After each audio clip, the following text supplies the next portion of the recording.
Bom, pessoal, hoje a nossa aula de revisão é para a prova de Direito Constitucional 2. Conforme nós falamos na nossa aula de revisão, na nossa aula presencial, eu combinei com vocês de colocar aqui na internet um videozinho que também não tem como objetivo esgotar o tema que nós vimos em sala de aula e muito menos fazer uma revisão de todo o conteúdo. Lógico que isso seria inviável, mas a dica que eu quero dar aqui é: estude a matéria que está no seu caderno, aquilo que nós passamos em sala de aula, e a partir desse vídeo também eu vou dar alguns tópicos, eu vou passar para vocês um roteiro de estudo que você pode então se basear para poder se preparar melhor para a nossa prova, além daquilo que você já estudou, tá certo? Em primeiro lugar, nós vamos falar sobre segurança pública. Vamos lá!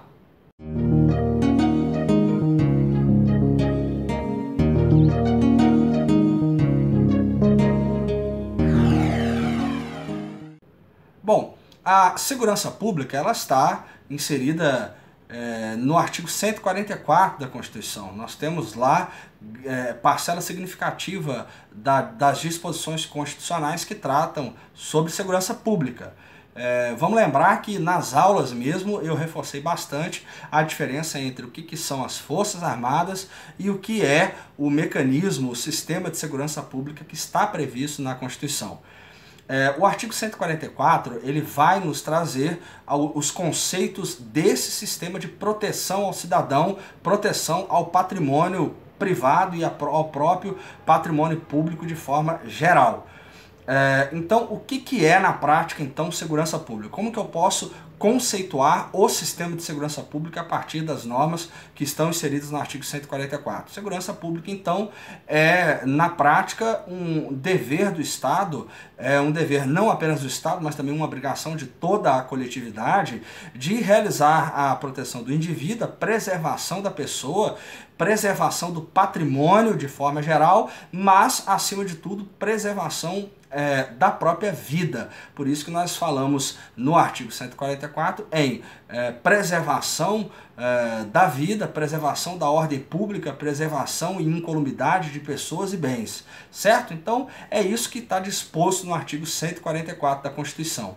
Nós temos também no próprio caput a disposição, conforme eu acabei de dizer, de que não apenas o Estado em si tem o dever de fornecer segurança pública, isso fruto lá daquele pacto social feito entre Estado e cidadão, entre Estado e cidadã, mas também é uma obrigação de todos nós contribuirmos para a realização da segurança pública. Quais são os órgãos que compõem o sistema de segurança pública? Nós temos lá no artigo 144 também a previsão de que compõe o sistema de segurança pública a Polícia Federal, a Polícia Rodoviária Federal, a Polícia Ferroviária Federal, as polícias civis e militar, ou Polícia Civil e Polícia Militar, e o Corpo de Bombeiros exercendo aí as funções de defesa civil. Eu lembro que eu passei em sala de aula para vocês um esqueminha e é importante que você saiba a diferença entre polícia ostensiva e polícia judiciária. Então vamos ver a diferença daquela polícia que trata da prevenção do cometimento de crimes com a política que trata da repressão ao cometimento de crimes. Aquela polícia que atua no momento em que o cidadão já cometeu o crime e aí já existiu uma violação à ordem pública, daquela polícia que vai buscar então prevenir o cometimento de violações à ordem pública ou lesões ao patrimônio. Então fica a dica aí de você estudar o que é a polícia preventiva do que é a polícia repressiva, o que é a polícia ostensiva e o que é a polícia judiciária.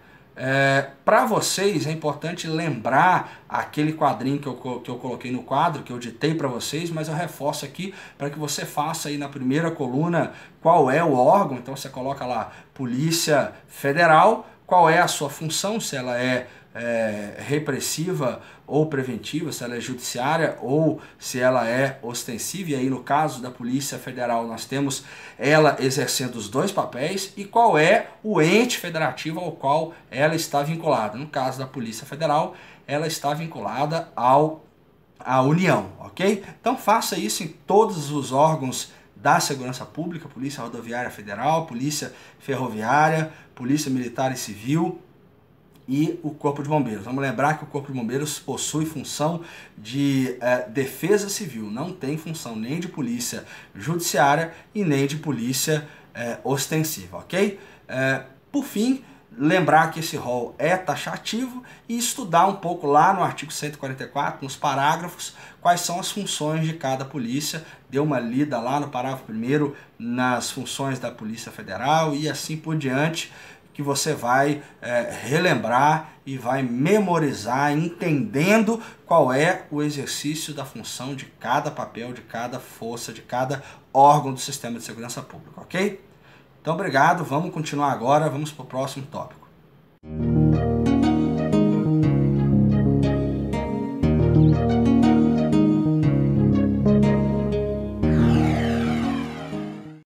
Bom, com relação aos mecanismos de estabilização constitucional, eu quero dar um enfoque com vocês com relação à possibilidade de intervenção, tanto a intervenção federal quanto a intervenção estadual. Mas antes de entrar rapidamente nos detalhes que eu quero passar para vocês, é importante lembrar que o que vigora na Constituição é o princípio da não intervenção. Então, o que a Constituição nos fala é que a União não intervirá e os estados também não intervirão, exceto nas hipóteses que estão autorizadas pela Constituição. Coloque isso na sua cabeça. Regra, não intervenção, exceção, possibilidade de intervenção.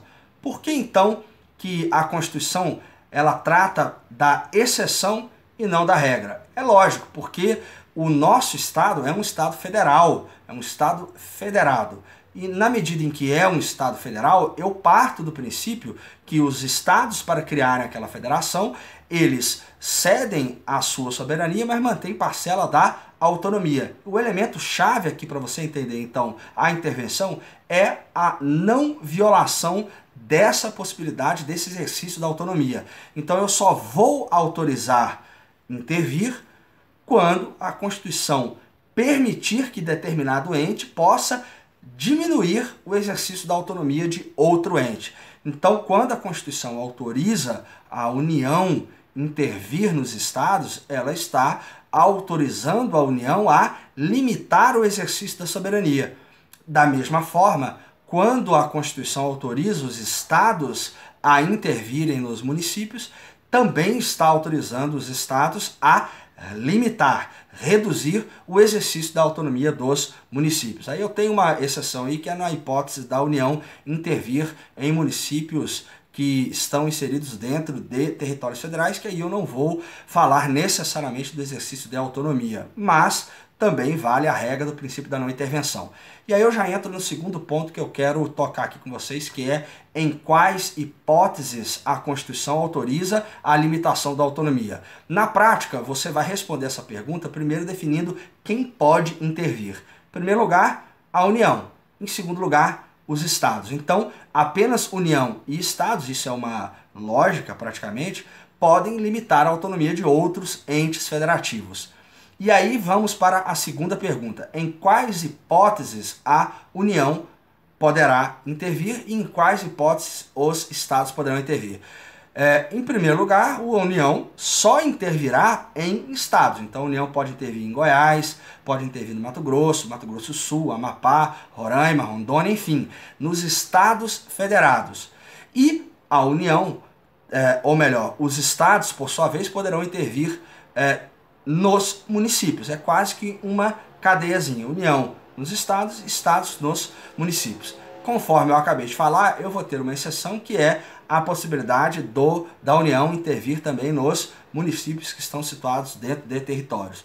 Não é errado lembrar, nem é demais lembrar nesse momento que o Brasil hoje não tem territórios. Nós só possuímos autorização ou previsão constitucional para existir territórios. Mas no caso de nós passarmos a ter, enquanto Estado, daqui a um tempo, algum tipo de território, esse território então, ou os municípios deste território estarão sujeitos à intervenção da União. Também é meio que óbvio isso, porque os territórios são vinculados à União e não teria lógica constitucional de permitir que um Estado pudesse intervir em um território, ok? Por fim, eu reforço que é importante você olhar também lá no artigo 34 seguintes as hipóteses de possibilidade de que autorizam a União a intervir nos estados e que possibilitam os estados intervirem em municípios ou a União intervir nos municípios que estão situados dentro de territórios federais. Dá uma olhada no artigo 34 seguintes, especialmente naqueles que definem a possibilidade de intervenção por requisição, a possibilidade por intervenção autônoma da Presidência da República, enfim, dá uma olhada nisso, faz um esquema no seu caderno e estuda para que a gente possa ter então uma tranquilidade na resolução dos exercícios da prova, ok? Então, isso era o que eu tinha para passar para vocês na revisão de intervenção e vamos aí para o próximo tópico.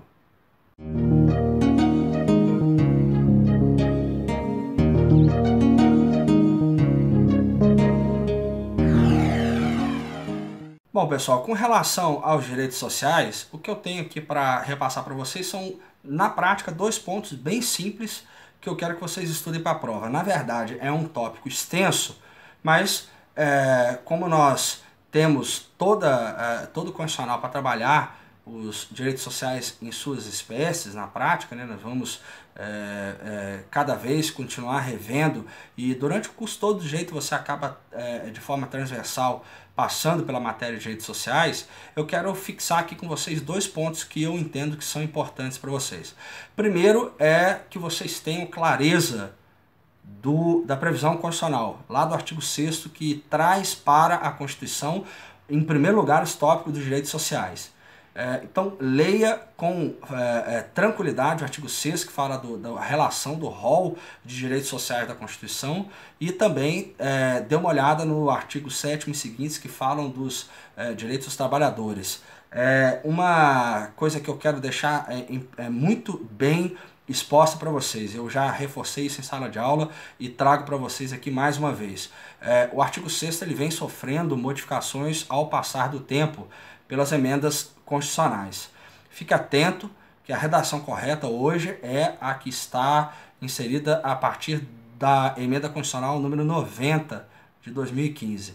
Então, dê uma olhada na sua Constituição, veja qual é o rol, para que você tenha, de acordo com o estabelecimento da previsão constitucional, o conhecimento correto para você aplicar na prova. E, enfim, para você entender quais são os direitos sociais que estão previstos na Constituição.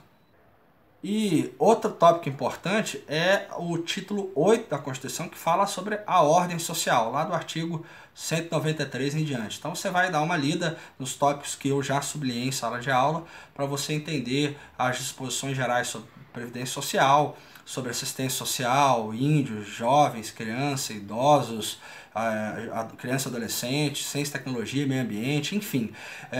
De forma geral, todo o cinturão de proteção social que está previsto aí no título 8 da Constituição, certo? Então, por fim, vamos para o último tópico, que é direitos relativos à nacionalidade e os direitos políticos.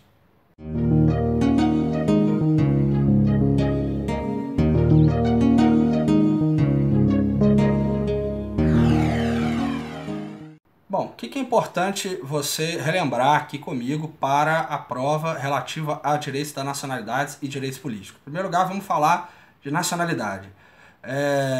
Nós temos 2 sistemas que definem a aquisição de nacionalidade, o ius solis e o ius sanguinis. O ius solis é aquele que admite como nacional de determinado país aquele que nasceu no território daquele estado.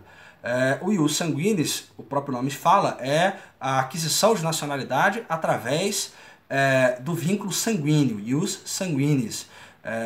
O que eu quero que você lembre é o conceito dos dois, mas também que no sistema brasileiro a Constituição admite tanto a aquisição de nacionalidade originária por ius solis quanto por ius sanguinis. Eu vou dizer então que aquele que tem a nacionalidade originária é o brasileiro nato, e a nacionalidade secundária ela surge após o vínculo da nacionalidade originária. Então, além desses sistemas de aquisição de nacionalidade, eu quero que você estude a diferença entre nacionalidade originária e nacionalidade derivada ou secundária.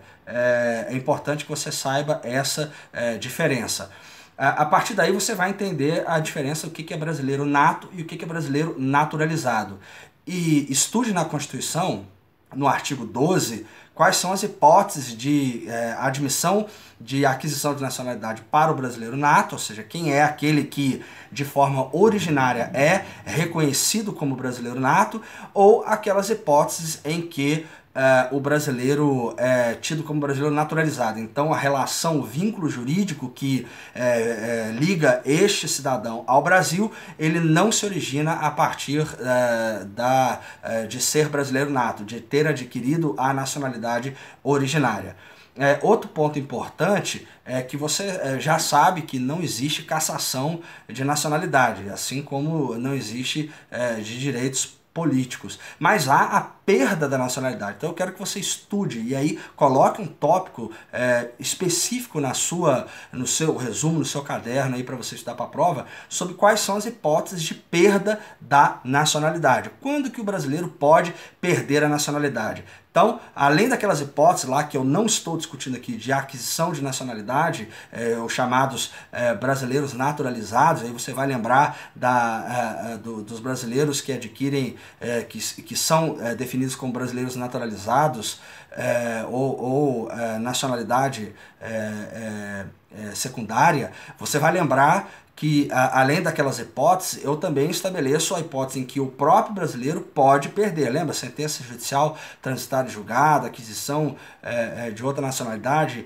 E aí você vai lembrar que a Constituição define quais são as hipóteses em que não perderá a nacionalidade. Lembre-se que a Constituição ela é expressa nisso, então dá uma estudada nos tópicos em que o brasileiro, mesmo estando enquadrado nas hipóteses de perda de nacionalidade, não vai perder. Lembra disso, né? Exercício de direitos civis em outro estado, enfim, dá uma estudada na Constituição sobre esses tópicos específicos. Outro tópico importante para nós encerrarmos a matéria de nacionalidade é vocês lembrarem quais são os cargos que são privativos dos brasileiros natos, tá? Vamos lembrar que eu tenho dentro do direito à nacionalidade, eu tenho um respeito ao exercício da soberania.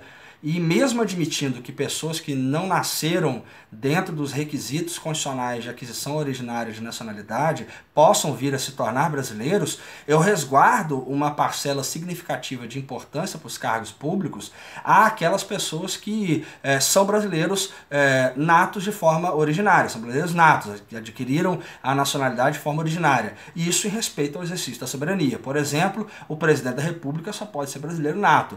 Aqueles que representam a cadeia sucessória do presidente também são brasileiros natos. Aqueles que representam a defesa da soberania, por exemplo, nas Forças Armadas, também devem ser brasileiros natos. Enfim, faz um rol aí no seu caderno também para você ter clareza de quais são as hipóteses em que o cidadão só pode ser investido em um cargo mediante o exercício da aquisição de nacionalidade originária.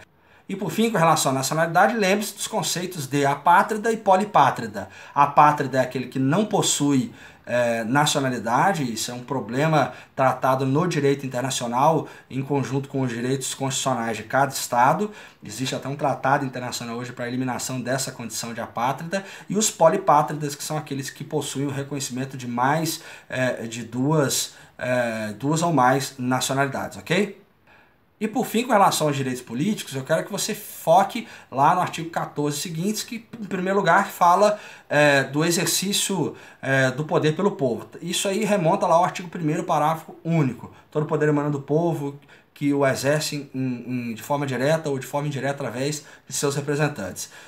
Então, o exercício de forma direta se dá através das três formas previstas na Constituição: plebiscito, referendo e leis de iniciativa popular. Estuda qual é o conceito de cada uma, lembra qual que é a diferença entre referendo e plebiscito, lembra as hipóteses e requisitos para criação de leis de iniciativa popular, certo? Faz também o conceito de alistamento eleitoral, critérios de elegibilidade e o conceito de voto também. É importante que você tenha clareza quando que eu posso exercer o voto, quando que eu sou alistável ou não, quando que eu posso, mesmo estando dentro do requisito de utilização do voto, quando que eu posso exercê-lo de forma facultativa e quando eu devo exercê-lo de forma obrigatória, ok? Então, pessoal, é isso. Essa era a pequena revisão que eu tinha para a prova e eu desejo a vocês uma excelente prova amanhã e que nós possamos, então, já na próxima semana, nessa mesma semana, entregar as provas, todo mundo ir para as férias aí, se Deus quiser, aprovado e com um altíssimo grau de aproveitamento, tá bom? Eu estou gravando essa aula hoje, no dia 12 de dezembro, às vésperas da prova, e eu tenho certeza que você já vem acumulando um estudo aí, tanto dentro de sala de aula quanto na sua casa, no seu trabalho. Você só vai complementar com essa revisão aí o que está posto para a prova, tá bom? Então fica com Deus, até a próxima aí, se Deus quiser, até o próximo vídeo. Se você gostou, curte aí o vídeo, compartilha, divulga aí para seus amigos para a gente poder continuar aí cada vez mais melhorando a qualidade do canal, tá bom? Abraço, até a próxima.